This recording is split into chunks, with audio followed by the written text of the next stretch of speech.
할렐루야. 오늘 주시는 하나님의 말씀 함께 나누겠습니다.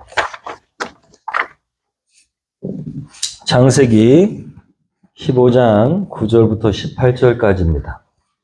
창세기 15장 9절부터 18절까지 개역개정 온 교회가 같이 쓰고 있는 성경으로 제가 주신 말씀 봉독하겠습니다.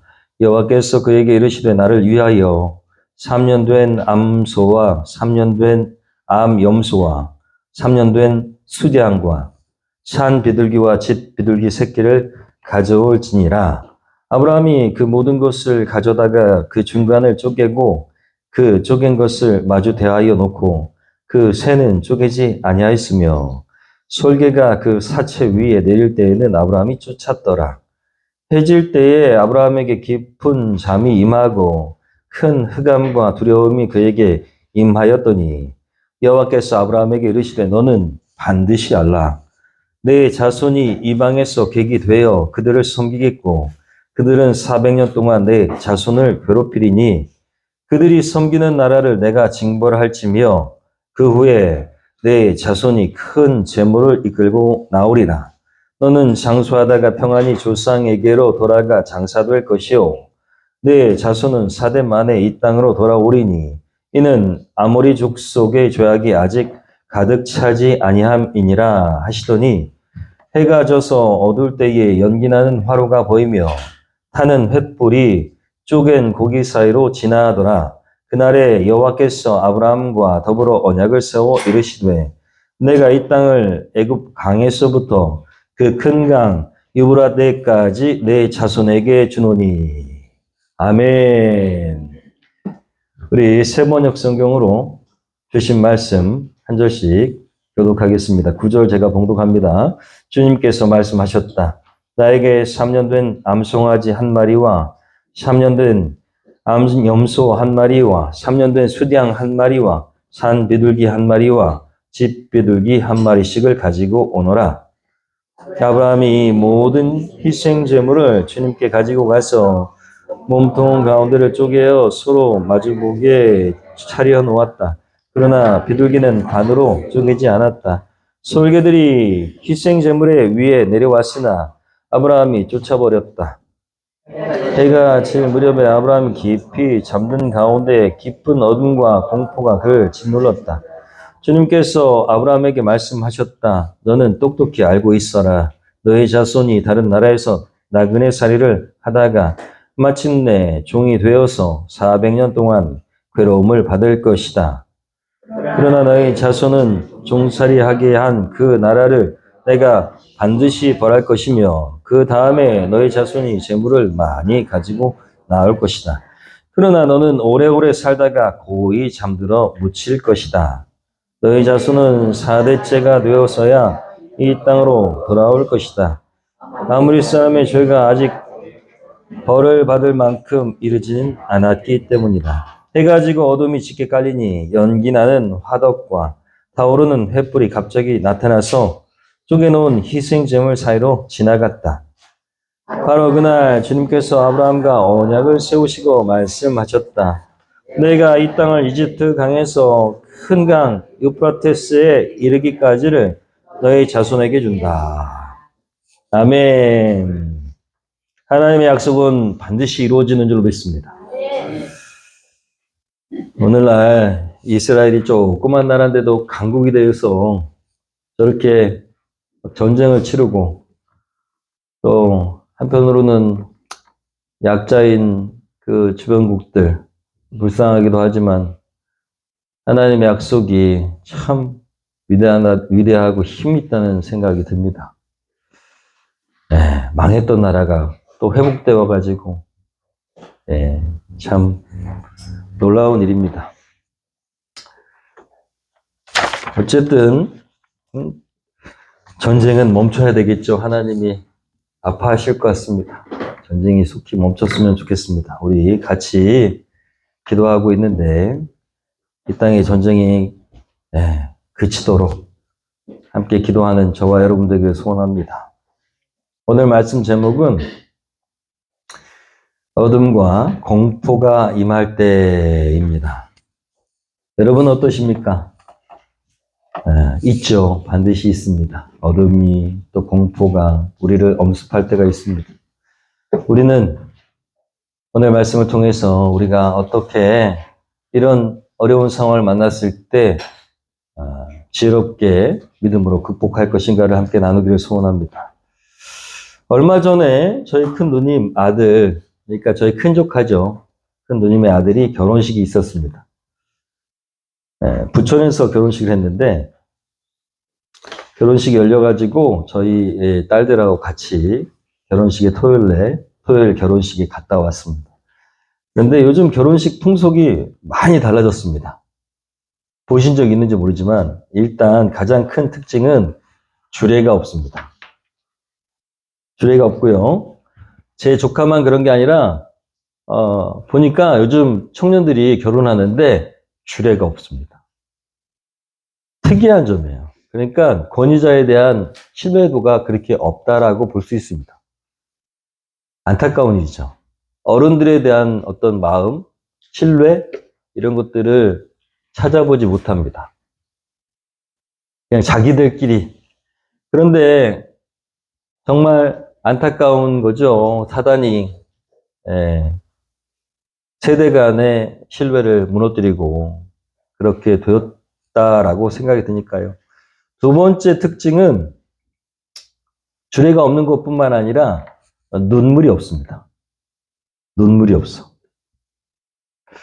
제 조카의 결혼식에는 자기 동생, 남동생이 속해 있는 댄스팀이 나와가지고 막 댄스를 했습니다. 이 사진은 아니에요. 요즘 젊은이들이 결혼식을 가보면 정말 낯섭니다. 눈물이 없어요. 안 울려고 그래요.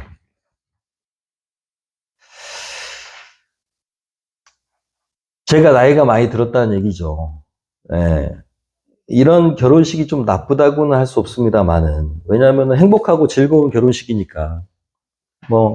축제 같은 결혼식. 그런데 제 마음에 다만 아쉬운 점이 또 저는 어쨌든 목회자니까 결혼이 조금 더 신성했으면 좋겠다라는 마음이 있습니다.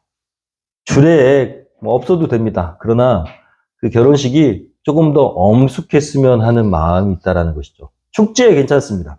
그러나 그 전체적인 그 결혼식이 여러분 엄숙하고 또 서로에 대한 분명한 약속. 그래서 이거는 정말 결혼이라는 것은 언약이고 사실 결혼이라는 것은 성경에 하나님께서 맺어주시는 거거든요. 그래서 그런 점이 좀 아쉽습니다. 결혼은 끝까지 내가 죽어도 이 사람을 책임지겠다라는 약속이기 때문에 그런 강력한 언약식이 되어야 되는데 너무 장난하는 것 같아서 그리고 그러다 보니까 쉽게 또 헤어지기도 하죠. 너무 안타까운 일입니다. 다 영적으로 보면 악한 영이 그렇게 문화를 바꿔놔가지고 이 결혼식을 되게 가볍게 만들어 놨어요. 끝까지 약속. 내가 너를 끝까지 놓지 않겠다는 약속. 여러분, 그래서 결혼은 성경에 인간과 하나님과의 관계를 얘기해요. 그런데 지금 결혼식이 그렇게 너무 가벼워졌으니까 인간과 하나님의 관계를 어떻게 이해할 수가 있겠어요? 예수님과 우리와의 관계를 신부와 신랑의 관계라고 얘기하는데 요즘 사람들이 그걸 어떻게 이해하겠느냐고요. 안타깝습니다. 여러분, 보이지 않지만 강력한 언약이 서로 묶여질 때 아름다운 가정이 되는 줄로 믿습니다. 진정한 결혼은 하나님 앞에서 정말 변치 않는 그 약속으로 하는 것이 진짜 결혼이 되어야 되는 줄로 믿습니다. 하나님이 공인하시고, 그래, 니네 둘이는 이제는 죽어도 헤어지지 않는 헤어지지 않는 부부야라고 하나님이 공인해 주시면 정말 그런 결혼식이었으면 좋겠습니다. 신앙도 마찬가지입니다. 강력한 언약이 뒷받침되어 있는 것입니다. 할렐루야. 하나님이 먼저 약속하셨어요. 우리를 끝까지 포기하지 않겠다라고 하나님이 약속하셨습니다. 이 약속이 바탕이 되고, 그렇다면 우리도 하나님을 우리의 아버지, 예수 그리스도를 우리의 신부로 우리가 맞이하겠습니다라고 하는 강력한 언약이 숨겨져 있는 것입니다. 그래서 하나님을 우리가 아버지라고 부르잖아요. 혈연 관계가 됐다는 것입니다. 할렐루야. 내가 우리 엄마 싫으니까, 우리 아빠 싫으니까 나 그냥 안 할래요. 그런다고 됩니까? 안 됩니다. 한번 혈연 관계로 맺어진 가족은 끊을래야 끊을 수 없는 그런 관계가 되어버리는 것이죠. 하나님은 우리의 아버지이십니다. 안 끊어져요. 여러분을 절대 포기하지 않으십니다. 종아리를 때려서라도 집으로 오게 만드시는 줄 믿습니다. 여러분, 그래서 종아리 맞아도 그게 행복인 줄 알아야 됩니다. 상황이 막혀도 하나님께 돌아가면 됩니다. 그리스도인은 하나님과의 관계만 잘 정립되어 있으면 아무 문제가 없습니다. 먹고 사는 문제는 아버지신 하나님이 책임지시는 줄로 믿습니다. 한 목사님이 칼럼에 신조어 대 플로팅 크리스찬이라는 그런 단어를 쓰셨어요. 이분이 뭐라고 말씀하셨냐면, 영화 그래비티라고 하는 영화를 보면 우주정거장이 나오는데 거기 공급 라인이 이 우주복하고 이렇게 연결되어 있습니다. 그런데 문제가 생겨가지고 그 라인이 끊어지고 이 사람이 그 정거장에서 멀어진 거예요. 여러분, 우주 미아가 된 것입니다. 그런 장면이 나와요. 특수 장비를 갖춘 우주복이 한 벌에 얼마인 줄 아십니까? 100억 이상입니다. 그 옷 하나가 100억 이상이라고요. 방사선도 막아야 되고. 그런데 그 대단한 옷을 입고 있어도, 그렇게 대단한 100억이 넘는 옷을 입고 있어도 줄 하나 끊어지면 뭐가 된다고요? 미아가 된다. 지구로 돌아올 수 없다. 살아남을 수 없다. 더 잔인한 것은 그 옷을 입고 괴로움 가운데 죽었는데 시체가 썩지 않는다는 거야. 우주 미아가 된다는 거야. 100억짜리 옷을 입고 있어 봐야 생명줄이 끊어지면 아무 소용이 없다라는 것이죠. 여러분, 코로나 이후에 생긴 단어가 바로 플로팅 크리스천인데 어딘가에 매이지 않겠다는 거야. 네? 어디에 매이지 않고 자신의 편의에 따라서 둥둥 떠다니듯 신앙생활을 한다. 그래가지고 플로팅 크리스천이라고 합니다. 그런 사람들은 어떻게 예배드리냐? 방송을 봐요. 교회 안 가겠다 이거야. 관계하지 않겠다는 거야. 방송으로 예배드려. 그리고 자기가 하고 싶은 데다가 헌금을 해. 안 할 수도 있고, 교회에 갈 수도 있고 안 갈 수도 있고, 자유롭죠? 여러분, 내가 원하는 시간에 가서 예배드릴 수 있고, 이쪽에서도 예배드리고 저기서도 예배드리고, 방송으로 여차하면 방송에 누워서 예배드리고, 캠핑 가서 예배드리고, 좋잖아요. 예배 드린다는 거야, 자기는. 하나님 앞에. 여러분, 그 예배를 하나님 받으실까요? 예배는 여러분 그렇게 드린다고 하나님 받으시는 게 아니에요. 하나님 중심이어야지. 내 삶의 가장 중심이 어디에 있다? 어디에 묶여 있다?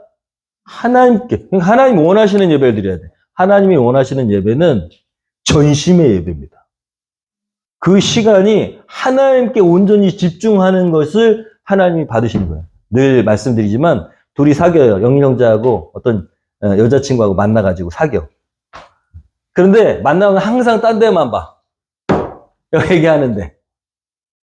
그리고 매일 지각해. 안 와.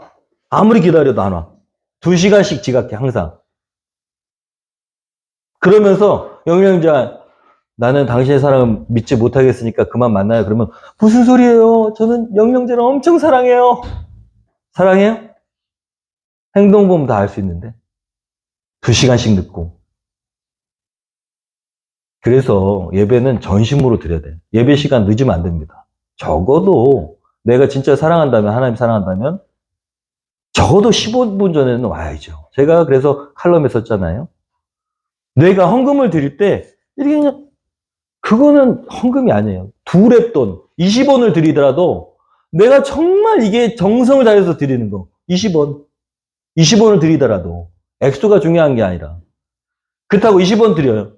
아니 그게 아니에요. 그게 아니라 내가 헌금을 드릴 때 하나님 앞에 내 마음이 담겨져 있느냐가 중요하다는 거예요.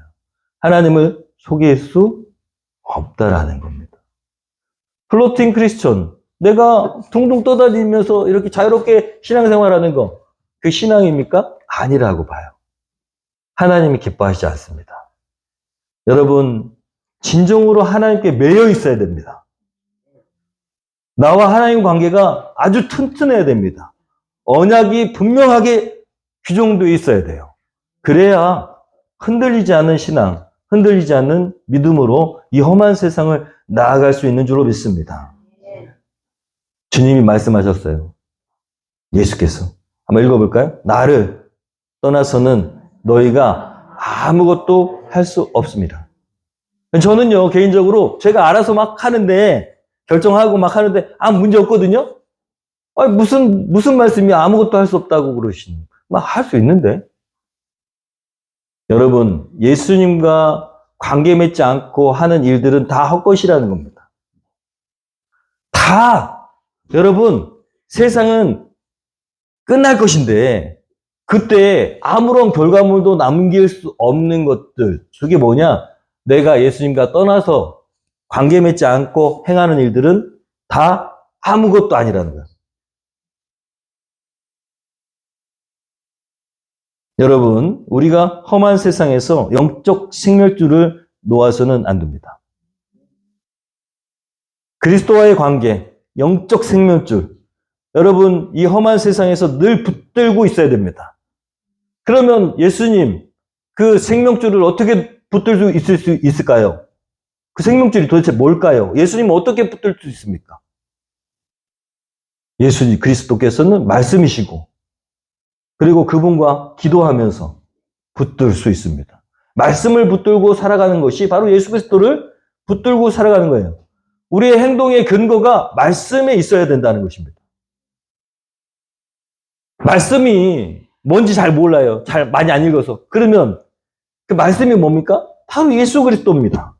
예수님이 원하시는 거는 지금 생명줄을 붙들고 있는 행위고, 예수님이 원하지 않는데도 하고 있으면 떨어져 있는 것이고. 아주 간단합니다. 우리 인생의 주인이 누구십니까? 예수 그리스도가 되어야 됩니다. 오늘 말씀은 횃불 언약이라고 합니다. 횃불 언약. 하나님께서 아브라함과 언약을 맺으셨는데, 약속을 하셨는데 횃불 언약이라고 합니다. 아브라함이 난 자식도 없고 저기 다마스커스에서 태어난 저 친구 엘리에셀이 내 상속자가 될 것입니다. 그랬더니 아니다. 내가 너희 자손을 주고 이 땅을 너에게 주겠다 그랬더니 그걸 어떻게 믿습니까? 라고 했을 때 하나님이 그러면 하고 약속하셨어. 오늘 약속이 그 약속입니다. 그러면 내가 너하고 언약을 다시 맺겠다. 얼마나 답답하셨으면 하나님이 언약을 맺으셨을까요? 그런데 이 횃불의 언약을 통해서 하나님께서 일방적으로 약속하셨어요. 앞으로 일어날 400년 동안의 일을 말씀하시고 그대로 이루시겠다. 동시에 지금 동물들을 암양 또 암염소 수디양 이렇게 갖고 와서 어떻게 하라고 했어요? 반으로 자르라는 거야. 각을 뜨라 그러는 거야. 그래가지고 벌려놨어. 여러분 짐승 반으로 자르면 어떻게 될까요? 도살장에 가보신 분. 여러분, 우리가 상상이 안 되죠? 반을 자르면 피가 흥건하겠죠? 막, 피바다겠죠? 피바다. 예? 피바다입니다. 피 냄새가 나고, 피바다. 그러니까 막, 여기 오늘 보니까 솔개가 와가지고 난리가 났어. 뜯어먹으려고. 그거를 아브라함이 막 쫓았대요.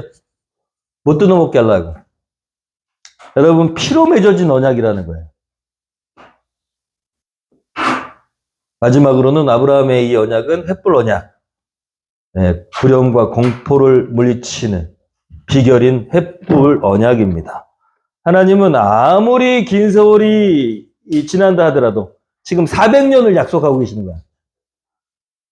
인간은요, 하나님 약속하신 거 왜 안 이루어지죠? 라고 하는데, 하나님의 편에서 봤을 때 400년도 짧은 시간이라는 겁니다. 여러분, 이게 무엇을 얘기하냐? 하나님의 약속은 몇백 년이 지나도 반드시 이루어진다라는 것입니다. 그거를 강조하시는 거예요. 하나님의 약속은 이루어진다. 몇백 년이 지나도, 몇천 년이 지나도 하나님의 약속은 반드시 이루어진다. 얼마나 감사합니까? 할렐루야. 언약이라는 단어는 베리트라고 하는 단어예요. 오늘 나온 히브리어 베리트라고 하는 단어인데 무슨 뜻이 있다고요? 자르다라는 뜻이 있습니다. 자르다. 여러분 들어보셨겠지만 아브라함이 살던 시대에는 고대 근동이라고 하는데 근동이라고 해요. 익숙한 단어가 되실 거예요. 계속 들으면. 고대 근동이라고 하는데 이 근동의 풍속은 자르는 겁니다. 이렇게 동물을 잘라. 약속할 때. 그래가지고 약속하는 그 두 사람 사이에 동물을 잘라놓고 그것이 소나 염소나 양이나 이런 짐승을 잘라놓고 양쪽으로 벌려놓습니다. 그러면 피바다겠죠, 여기가. 가운데가. 그러면 거기를 지나가요. 둘이 같이 지나갑니다. 그러면서 어떤 약속이냐. 약속을 어길 시에는 이 짐승처럼 둘로 너를 쪼개버릴 거야, 이겁니다. 그리고 쪼개도 좋다라고 하는 거예요. 옛날 고대 시대 사람들이 더 신실했습니다. 순진하고 착하고 약속 한번 하고 말해서 뱉은 건 어떻게 했다고요? 반드시 지켰어요. 옛날 우리 드라마 같은 것도 봐도 옛날 사람들이 더 말 한마디 뱉은 건 어떻게 했다고요? 예. 하나님 앞에, 신 앞에 내가 뱉은 거기 때문에 반드시 지킨다. 안 그러면 나한테 저주가 임할 거다라고 생각했어요. 그러니까 지금 이 사람들이 그렇게 약속하는 것, 그 약속의 방식 그대로 하나님께서 어떻게 했어요? 계약을 어길지는 내 몸을 둘로 쪼개도 좋다라고 하나님이 일방적으로 약속하신 것입니다. 잔인한 듯 하지만 약속이 얼마나 중요한지 하나님께서 친히 그 약속의 엄중함을 증명하신 것입니다. 그래서 아브라함에게 둘로 쪼개놓으라고 하신 거예요. 그리고 애굽 땅에서부터 유프라테스 강까지의 너의 자손에게 준다라고 약속하시고 그 쪼갠 사이를 지나가셨어. 아브라함 너도 지나가 이게 아니에요. 혼자 지나가셨어. 일방적인 약속이죠. 내가 믿든지 네가 믿든지 안 믿든지 너의 태도와 상관없이 나는 내 일을 행하겠다라는 것입니다. 하나님 약속하셨어요. 짐승처럼 내가 쪼개지더라도 이 약속은 변함이 없다라는 것입니다. 아브라함이 영원한 믿음의 조상이 되는 것, 그 약속까지 하신 거예요. 여러분, 이 사건은요, 십자가 사건을 예표합니다. 여러분, 아브라함과 피의 언약이 이루어진 지 2000년이 지났는데, 하나님이 아브라함의 백성인 이스라엘은 하나도 변하지 않았어요. 계속해서 하나님을 의심하고 하나님 믿지 않습니다. 겉으로는 하나님을 믿는다고 하지만 결국 그 삶의 내용에는 마치 우리가 약한 것처럼 우리는 하나님께 얼마나 많은 다짐을 합니까? 저는요, 수도 없이 하나님, 제가 이렇게 하면 이렇게 하겠습니다라고 다짐하는데 약속을 지키는 적이 별로 없습니다. 못 지켜요. 그런데 하나님께서는 그 타락한 이스라엘 백성, 또 우리, 죄악된 우리를 진짜 쪼개서 그렇게 피바다로 만드셔야 되지만 그러나 그럼에도 불구하고 그렇지 않으셔요. 우리 죄악된 우리를 하나님의 은혜로 오히려 하나님께서 빛 되신 예수 그리스도를 십자가에 달리심으로써 세상의 어둠을 물리쳐 주셨어요. 세상의 죄악을 씻어 주셨습니다. 이것이 바로 횃불 언약의 모형이 된 이 십자가의 모형이 된 횃불 언약이라는 것입니다.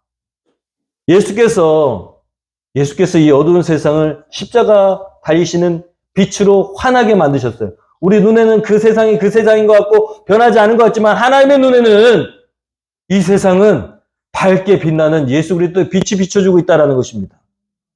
예수께서 이렇게 말씀하셨잖아요. 뭐라고 말씀하셨어요? 다 이루었다. 십자가는 언약이고 십자가는 횃불이고 이 어둠을 밝히는 하나님의 약속입니다. 십자가 예수 그리스도만 바라보기만 하면 어떻게 된다? 구원을 받는다. 다 이루었다. 말씀하셨어요.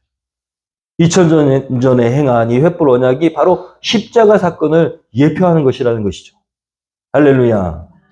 십자가를 통해서 하나님께 약속하신 믿음의 자손, 아브라함의 자손, 별과 같이 빛나는 그런 약속. 너희 자손이 별과 같이 빛날 거다. 내 약속을 믿기만 하면 이루어졌다는 거예요. 여러분, 아브라함에게 약속한 약속이 비단 저 지역에 사는, 이스라엘 지역에 사는 사람들에게만 이루어진 게 아닙니다. 별과 같이 빛나는, 하늘의 별과 같이 빛나는 찬란한 그 믿음의 자손들이 우리입니다. 예수 그리스도를 영접한 모두입니다. 그러니까 셀 수 없는 거예요. 계속 구원받는 사람들은 날마다 더하게 될 것이니까요. 예수님은 그렇게 쪼개지셨어요. 원래는 누가 쪼개져야 되는데? 우리가. 원래는 짐승이 쪼개지는 그 약속을 어긴 사람, 약속을 어긴 존재는 짐승처럼 쪼개져야 되는데 오히려 하나님 일방적으로 약속하셔서 예수 그리스도를 그렇게 제물되게 하셨습니다. 오늘 말씀 12절을 한번 보겠습니다. 12절을 보면 해가 질 무렵에 이렇게 기록되고 있어요. 해가 질 무렵에 아브라함 깊이 잠든 가운데 깊은 어둠과 공포가 그를 짓눌렀다.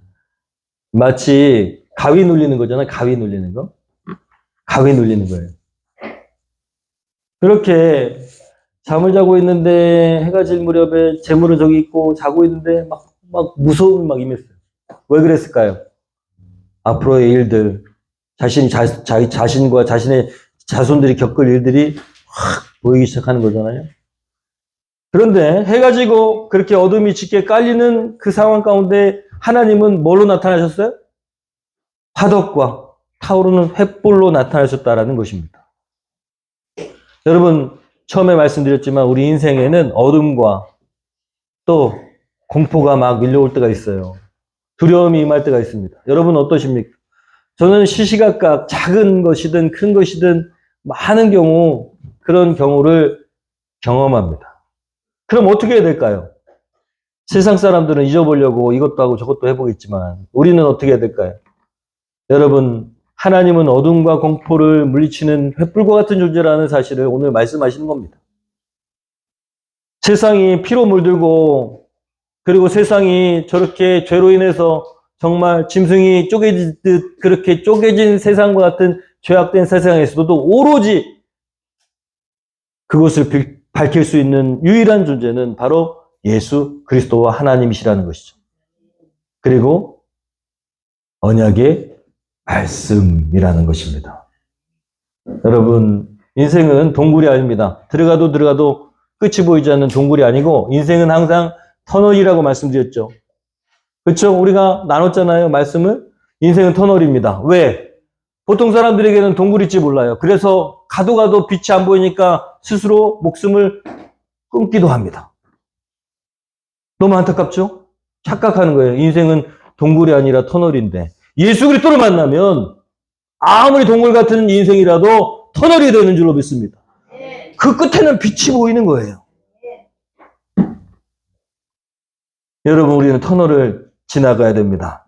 그런데 그 깜깜한 터널을 그냥 지나가라고 말씀하시지 않아요. 여러분, 하나님 우리에게 언약을 바라보라고 말씀하십니다.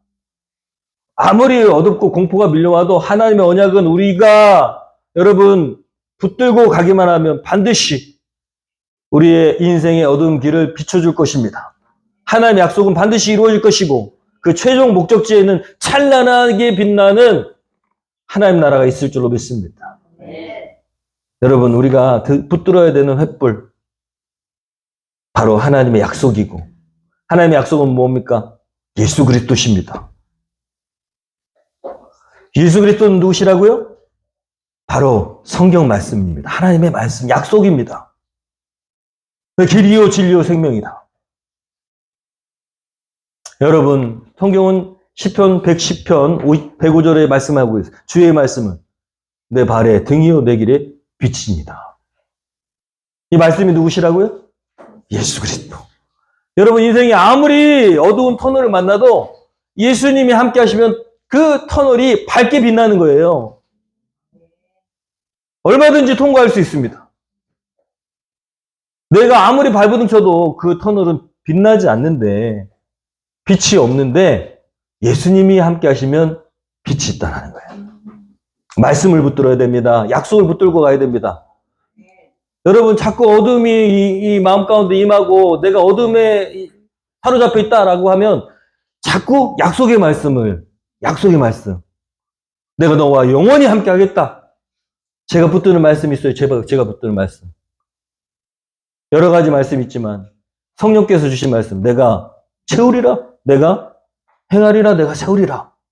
목회에 있어서는 그 말씀, 내게 주신 성령의 말씀 붙들고 있고요. 여러분, 인생이 어려우면 어떡하냐? 제가 얘기했죠. 제가 신학교 들어가는데 이렇게 앞에 이렇게 현수막이 있었다니까요.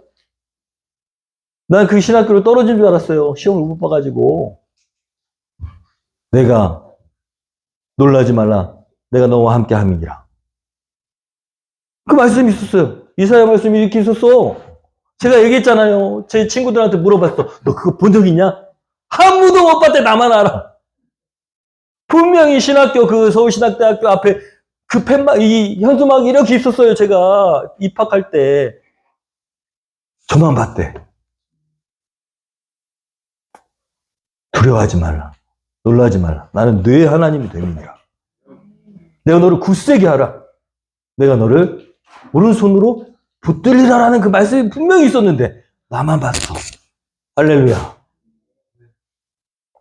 여러분, 그래서 아무리 세상이 어려워도 그 말씀이 나를 지탱하는 힘이 되는 것입니다. 그게 횃불이에요. 여러분도 분명히 그런 말씀이 있을 거예요. 여러분 인생이 어둠이 찾아와도 붙들 수 있는 그 말씀. 여러분, 없으시면 달라고 기도하십시오. 그러면 하나님이 주실 것입니다. 그렇게 횃불을, 약속의 말씀을 횃불로 들고 가는 인생은 흔들리지 않습니다. 여러분, 이번 주 공사 문제로 제가 막 여러 가지 막 왔다 갔다 하고 막 면상무소 갔다 오고, 스트레스를 막 받았어요. 점심은 먹어야 되는데, 그냥 혼자 먹을 수밖에 없는 상황이었는데, 어디로 갈까 고민하다가 하나님께서 생각을 주셨는데, 요 앞에, 권사님, 조 권사님하고도 가끔 갔던 칼국수집입니다. 칼국수집. 얼마 전에 저희 처형하고 저희 동서형님이 와가지고 여기서 골프를 쳤다나 그러고 밥 먹는데 얘기했는데 옹심이 칼국수를 먹고 싶다고 했다는 거예요. 저 유명한 데 있는데 거기는 너무 사람이 많고. 그래서 제가 생각 끝에 여기 이천중학교에 옆에 거기 옹심이 칼국수집이 있으니까 그걸로 가라고. 그래서 거기 들려서 맛있게 먹고 갔다고 전화가 왔어요. 그 권사님이 은광교회 권사님이신데 겸사겸사 제가 그 권사님 생각나가지고 격려도 할 겸 가서 옹심이 칼국수를 먹었습니다. 혼자 먹었어요. 혼자. 먹으면서 그분이 증포동에서 오랫동안 칼국수집을 했는데 사실 그쪽으로 이사하고 나서 매출이 안 좋았어요. 그렇게 안 좋을 때 제가 예전에 간 적이 있는데, 건물주가 저 증포동 칼국수집을 재계약해주지 않아가지고, 본인이 거기서 장사하려고, 장사가 잘 되니까, 계약을 안 해줘가지고 일로 옮긴 거예요. 근데 이제 우리가 그때 개척하고 몇 년 안 돼가지고, 1, 2년인가 안 돼가지고 제가 갔었는데, 이런저런 얘기를 하다가 올간교회라고 하니까 장로님 계신데 그러면서 헌금을 하셨어요. 헌금을 하셨어. 그때. 근데 그때 당시에 가게가 어려웠어요. 헌금을 하셔갖고 제가 받아갖고 오면서 아유 감사하다고 제가 기도하겠다고 하고 한동안 제가 그 가게를 위해서 기도했습니다. 그날 이제 점심을 먹는데 그 헌금 얘기를 하면서 그 헌금 참 고마웠다고 참 귀한 마음이었는데 하나님 주신 마음을 순종하셔서 헌금을 하셨는데 그러니까 아유 얼마 되지 않는데 그땐 너무 힘들었다고 그러시면서 그런 얘기를 했어요. 서영 부부가 너무 맛있게 먹고 갔다고 그러더라. 그리고 이렇게 보니까 이제 장사가 잘 된다고 너무 감사하다고 제가 그랬더니 재료가 금방 소진돼가지고 저녁 장사는 못할 때도 있어요 그러더라고요. 얼마나 감사해요. 제가 기도했는데 참 잘 돼서 너무 고맙습니다. 하나님 참 감사하네요. 그랬더니 권사님 뭐라 그러시냐면 목사님 어려웠던 진짜 시간들 4년 여기 이전해가지고 그 전에 장사 잘 됐는데 4년 너무 힘들었대요. 너무 힘들고 왜 이렇게 장사가 어려운지 하나님 왜 저한테 이러십니까? 그래서 사람들은 기도하라고 그러는데 사람들은 기도하라고 그러는데 그 기도 자리에 앉으면 기도가 안 나와요. 그저 눈물만 나오고 기도는 무슨 기도냐고. 하나님 저한테 왜 이러십니까? 하나님 제 주님 마음, 주님 제 마음 아시죠? 이런 그 기도밖에 안 나오더래요. 주님 제 마음 아시죠? 주님 제 마음 아시죠? 몇 년 동안 하셨다고요? 4년 동안. 여러분 인생은요 그냥 다 쉽게만 되는 게 아닙니다. 그렇죠? 그리스도인든 아니든 우리는 어둠의 터널을 지나갈 때가 있죠. 사망의 음침한 골짜기 같은 그런 마음이 들 때가 있습니다. 여러분 그렇게 4년 동안 주님 제 마음 아시죠? 하고 기도의 자리를 지키고 그리고 하나님 주신 약속의 말씀을 잘 붙들었더니 이렇게 잘 됐어요 라고 고백하는데 제가 너무 위로를 받았습니다. 저도 그 공사 이제는 그 어려운 시간들 다 보내고 이제 얼마 안 남은 이제 그런 상황에서도 또 어려움이 있어요. 여러 가지 어려움이 생기니까 마음이 어려웠는데 야, 이 권사님은 4년 동안 얼마나 힘들었을까? 나는 몇 년 되지도 않았는데 이렇게 또 그런다 하는 마음에 하나님 저한테 왜 그러십니까? 제가 언제 교회 달라 그랬어요? 제가 언제 예배당 달라 그랬냐고요? 이렇게 기도할 때가 있는데 그분에 비하면 아무것도 아닌데 지금 내가 감사를 잃어가지고 사단에 속고 있구나. 악한 영에게 속고 있구나. 이렇게 알게 됐어요. 야, 그렇게 좋은 데를 주셨는데도 뭐 조금 안 되면 불평하는 마음이 생기는 거야. 되게 좋잖아요. 그죠? 안 좋아요? 좋아요. 근데 왜 조금 안 되면 불평하는 마음이 생길까요? 그렇게 교회 예배당, 좋은 예배당을 하나님께서 허락하셔가지고, 그거 좀 수리하고 있는데, 그거 좀 안 된다고. 왜 불평하는 마음이 자꾸 생길까요? 사단이 주는 마음입니다. 우리가 그렇게 어둠이 순간순간마다 임할 때 우리는 뭘 붙들어야 된다고요? 약속의 말씀, 횃불을 붙들어야 됩니다. 감사할 줄 알아야 돼요. 하나님 약속하신 거 이루신다는 건 확신을 가지고 나아가면 그러면 되는 것입니다. 어떤 상황이 어떻게 닥쳐오더라도 어둡고 공포가 오고 두려움이 오고 걱정이 오고 여러분 우리 인생은 그렇습니다. 그런데 그때마다 우리가 붙들어야 되는 반석 되시는 주님 어떻게 붙들 수 있다고요? 약속의 말씀을 붙들고 교회는 어디 위에 있을까요? 믿음의 반석 위에 쓰는 것입니다. 제가 그렇게 기도해요. 오늘도 기도했는데 주님 저 같은 부족한 자가 하나님 영광을 가리게 되거나 교회에 세워지는 일에 제가 방해가 되진 않는지 제가 필요 없으시면 치워버리셔도 됩니다. 다만 교회가 서는 것은 포기하십시오. 그렇게 기도하는데 여러분, 우리가 뭐 되게 잘나고 우리가 뭘 잘해서 우리가 하나님께 쓰임받는 것이 아닙니다. 그냥 하나님은 하신 일에 여러분 종같이 그냥 부려지기만 해도 그 영광에 우리가 참여할 수 있는데, 하나님 나를 써주시는데, 그런데 내가 완벽하지 않고 내가 뭘 잘하지 않아도 하나님께서 써주시는 그것만으로 하나님의 영광에 참여하게 되는 것입니다. 나를 완전해서 쓰시는 것이 아니라, 내가 뭘 잘해서 쓰시는 것이 아니라 그냥 하나님이 나를 불쌍히 여기셔서 쓰시는 것이죠. 여러분, 우리가 부족함을 느낄 때 하나님께 여러분 기도해 보세요. 하나님이 우리가 완전해서 쓰시는 것이 아니라 하나님의 영광을 위해서 쓰시는 것입니다. 여러분, 약속의 말씀은 우리가 부족해도 반드시 이루어집니다. 여러분, 이 시간 우리가 결단하겠습니다. 말씀을 듣고 어둠과 공포가 임하고 두려움이 임하고 걱정이 임할 때 하나님 믿음을 붙들고 가겠습니다. 믿음으로 하나님의 말씀을 붙들고 가겠습니다. 이번 주 여러분 말씀을 생각하시면서 어려움이 있을 때마다 믿음의 언어를 쓰세요. 불평이나 안 된다는 부정적인 얘기보다는 하나님께서 하실 것입니다. 이렇게 하나님이 하십니다. 예수님이 주인이십니다. 믿음의 언어를 쓰시고, 또 여러분 잘 안 됩니다. 잘 안 되기 때문에 늘 언제나 좋아하는 찬양하세요. 하나님 높여드리는 찬양하시면 그것이 믿음의 고백이 되는 줄로 믿습니다. 여러분 좋아하시는 찬양 있으시죠? 찬양을 수시로 하시면서 부르시면서 하나님 높여드리시면서 살아가시기를 소원합니다.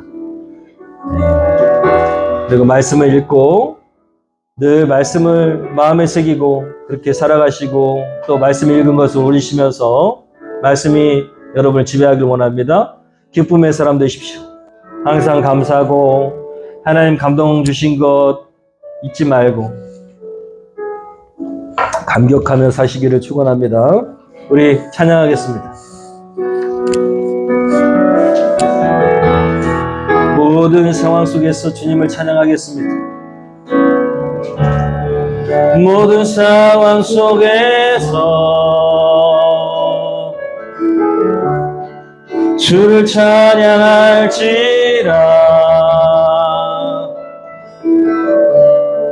주는 너의 큰 상급, 큰 도움이시라.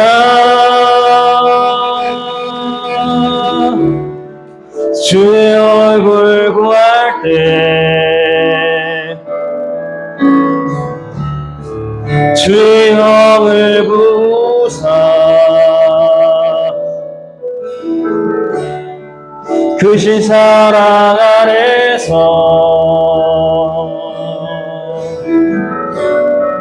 주를 보게 하소서. 아멘. 내 영혼이 확정되어 싸우리. 믿음의 눈 들어 주를 바라봅니다. 내 영혼이 확정되어 싸우리. 믿음의 눈 들어 주를 바라봅니다. 한 번 더 찬양하겠습니다. 모든 상황 속에서 주를 찬양할지라. 아멘. 주는 너의 큰 상급,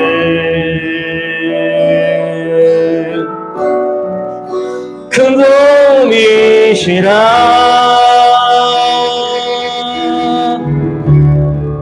주의 얼굴 구할 때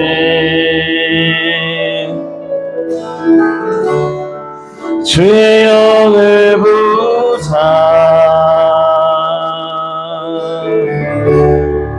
그 신사랑 안에서 아멘 아멘 주를 보게 하소서. 우리 일어나서 찬양하겠습니다. 다 같이 일어나서 내 영혼이 확정되고 확정되어 싸우니 믿음에 눈들어 주를 바라봅니다. 내 영혼이 확정되고 확정되어 싸우니 믿음에 눈들어 주를 바라봅니다. 한 번 더 믿음에 눈들어 내 영혼이 확정되고 확정되어 싸우니 믿음에 눈들어 주를 바라봅니다. 내 영혼이 확정되고 확정되어 싸우니 믿음에 눈들어 주를 바라봅니다. 믿음에 눈들어 믿음에 눈들어 주를